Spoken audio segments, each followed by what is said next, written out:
m'appelle Jules Lucas, je suis le président de l'association Les Amis Réunis de Sarda Garriga. J'ai remplacé Huette en 2017, qui a créé l'association. Huette David a fait ce bouquin, La longue marche vers la liberté. Quand nous parlons de Sarda Garriga, il y a 4 aviations qui animent l'esprit de nos compatriotes. La première, c'est la personne qui est restée plusieurs semaines en mer avant de descendre parce qu'il y avait la coupe. Or, les faits précisent que Sarda est arrivé un vendredi 13 octobre, il est descendu le 14 octobre, et il a pris ses fonctions réelles que le lundi 16 octobre. Et qu'a-t-il fait? Sarda, 3 jours après, a promulgué le décret en présence du procureur général Massot. Et que dit l'article 1er du décret? L'esclavage sera aboli dans les colonies et possessions françaises 2 mois après la promulgation du décret dans chacune d'elles. Que lit-on sur le panneau posé à l'emplacement où Sarda a mis les pieds, en face de la préfecture? Pour ne pas mettre en péril l'économie de l'île, il a attendu la fin de la coupe pour prononcer l'abolition de l'esclavage. L'esclavage ne pouvait intervenir que 2 mois après la promulgation. 19 octobre, 19 novembre, 19 décembre. 2 mois. L'esclavage ne pouvait intervenir que le 20 décembre. Pourquoi cette association mensongère? Qu'est-ce qu'on veut faire passer comme message?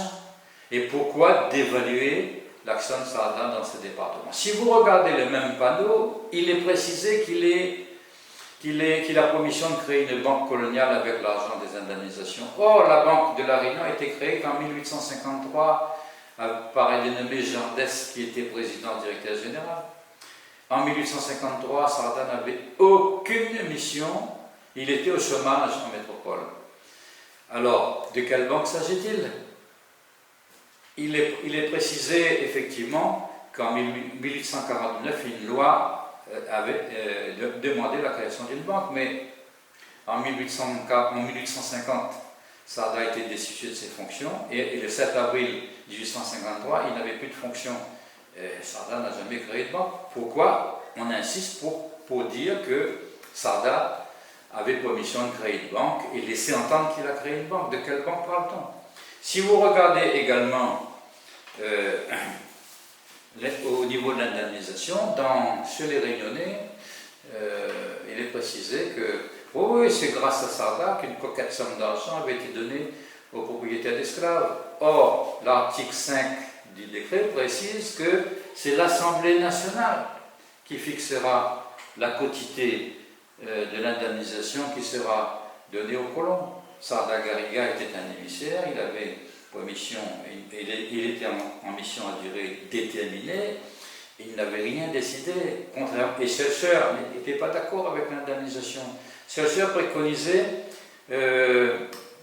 l'extension de l'indemnisation aux anciens esclaves, l'attribution des terres aux anciens esclaves, et surtout l'expulsion des Blancs des terres usurpées depuis la colonisation.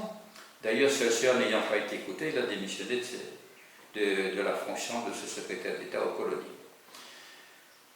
Concernant Sarda Garriga, il a fait que 18 mois de gouvernance à La Réunion, 8 mois en Guyane, et destitué définitivement.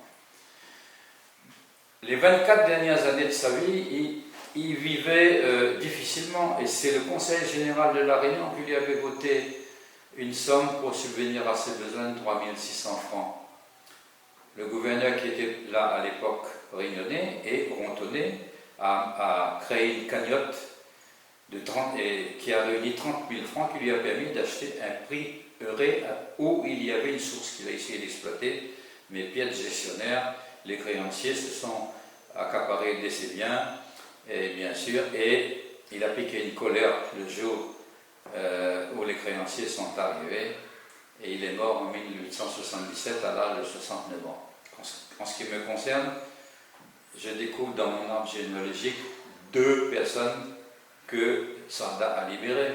Stanislas, fils d'esclaves indiens dont les parents étaient là avant 1800, et sa fille, Sensée Stanislas, qui a donné 9 enfants à Eugène Lucas et qui a créé le statut de la famille Lucas. En ce qui me concerne, le combat que je mène, c'est pour éclairer les Réunionnais sur ces anomalies, faire en sorte que la perception négative sur certains cesse et bien sûr faire acte de mémoire et valoriser son action.